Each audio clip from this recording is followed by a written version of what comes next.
Game. Hi, we are the Burubatugs of Cordelia, Canada. And yan, galing kami ng Dollarama para bumili ng China products para sa bago naming bahay. So hindi namin sinama mga bata kasi madadagdagan ang gastos at mahirap ang pera at mahal mamuhay sa kanila. So, this is my day 5. Mahal? Mahal ba ang buhay? Mahirap ba? Sa Canada. So, wala pa tayong trabaho. Mayos.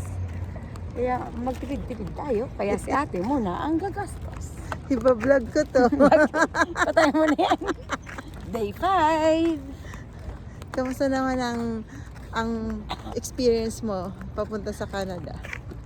Oh, mahabang biyahe. Isang biyahe na masaya naman.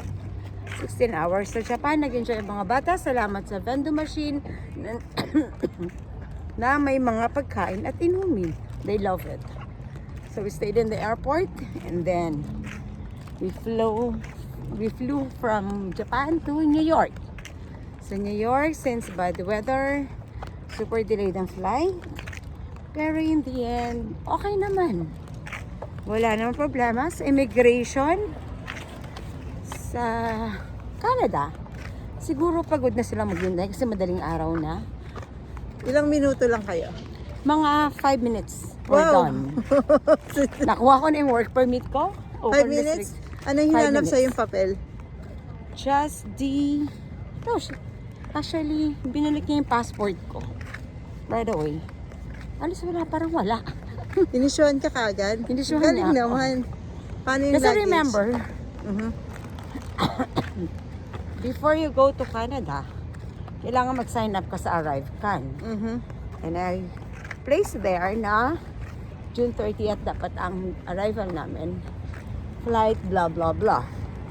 So since ilang beses nag-push yung flight namin papuntang Toronto, nakalimutan ko rin na ayos ang ArriveCan. So basically they have the access Mhm. dun sa info namin. So I think ang iniwan ko was the paper, the introduction paper, and then the passport. He just look at it and give it back to me. And then yun. I was so surprised. Ang work permit ko ay isang buong papel.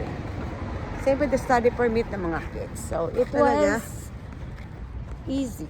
Anong pagkakaiba nung work permit mo sa mga naunang work permit? Napansin mo kanina na hindi lang home support pwede mo trabahuin. Kundi, Okay. Kanina, napansin ko, yung work permit ko it is open restricted, pero it says there, home support worker. I could do the following jobs as home support worker, of course, caregivers, and other related occupations. So, when it comes to jobs like probably, what do you call that? The assistant kind of thing. PSA? Maybe PSA. I think I could do that because it's related to my shop. Talaga? Mhm. At ilang I'm experience, confident. ilang experience na lang ang kailangan para ma-issue ka ng PR? 6 months actually. Na dati And ay... that could be... O, tawid na, Day! Day, tawid na! Wait, natawid lang kami sa Canada. Nag-visit ang grocery. 6 months na dati. 12 months. 6 months na dating? 12 months. Tapos 12 ngayon, months. kung whatever work experience you have within 36 months prior to your application submission, even outside Canada, that means foreign countries like Philippines, you are still qualified. Wow, ganda ah. Para mag-apply ng PR, you just have to show proof. Like, of course, contract, Payslip, unemployment certificate, cash Important. deposits of your payments, etc. etc. And that they don't have Employer's reference letter. Yes. Okay, pagod na ang kamay ko. Till next time vlog guys. Mahaba Ito naman ang vlog ko. buhay ng Canada. The sisters. Pasok. Hi, welcome to Jameson Drive. Is this where you live? This is where we live. It is a very expensive unit. 3 bedrooms though.